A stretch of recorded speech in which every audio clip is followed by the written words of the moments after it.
Hello all my students, আজ আমরা করব ক্লাস 6-এর ম্যাথ নিজে করি 16.3। তোমাদের গণিত বইয়ের পেজ নম্বর বের করবে 174, পেজ নম্বর 174। দেখো লেখা রয়েছে নিজে করি 16.3। মাত্র 4টে আমাদের অঙ্ক দিয়েছে। সঠিক বিবৃতির পাশে টিক চিহ্ন এবং ভুল হলে ক্রস চিহ্ন দিতে বলেছে।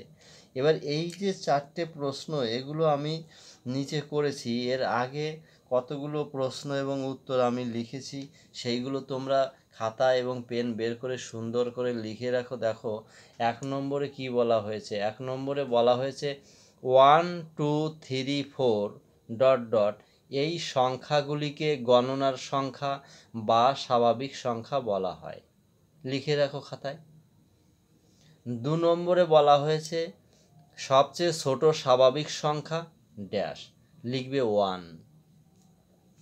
3 নম্বরে দেখো বলা হয়েছে 0 অপেক্ষা বড়, অর্থাৎ 1 2 3 ডট ডট ইত্যাদি এদের ধনাত্মক পূর্ণ সংখ্যা বলে।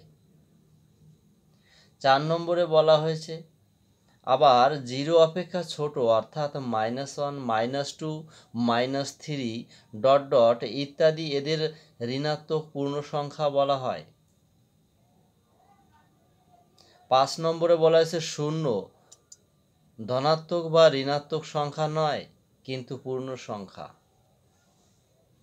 6 নম্বরে বলা হয়েছে ঋণাত্মক পূর্ণ সংখ্যা 0 ও ধনাত্মক পূর্ণ সংখ্যা এদের একসঙ্গে পূর্ণ সংখ্যা বলা হয়।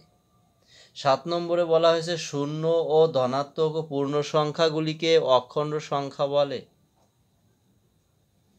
এবার দেখো 16-র যে প্রশ্নগুলো বলেছে নিজে করি 16.3, নিজে করি 16.3 4খানা প্রশ্ন রয়েছে। সঠিক বিবৃতির পাশে টিক চিহ্ন এবং ভুল হলে গুণ চিহ্ন দিই। তাহলে প্রথমটা আমাদের 1 নম্বরে দেখো লেখা রয়েছে ধনাত্মক পূর্ণ সংখ্যার সংখ্যা নির্দিষ্ট, এটা ভুল। 2 নম্বরে 5.3 একটি স্বাভাবিক সংখ্যা, এটা টিক চিহ্ন দাও, ঠিক। 3 নম্বরে -2.1 একটি ঋণাত্মক পূর্ণ সংখ্যা, ভুল। 4 নম্বরে সবচেয়ে বড় পূর্ণ সংখ্যা অস্তিত্ব নেই, ঠিক।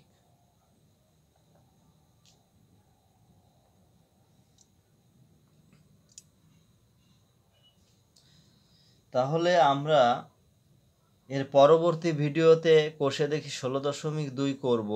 তবে পরবর্তী ভিডিও পাওয়ার জন্য অবশ্যই তোমরা আমার চ্যানেলটিকে সাবস্ক্রাইব করবে, লাইক করবে, অল নোটিফিকেশন অন করে রাখবে। যখনই আমি অন্য কোনো ভিডিও দেব তোমাদের সঙ্গে সঙ্গে মোবাইলে চলে যাবে।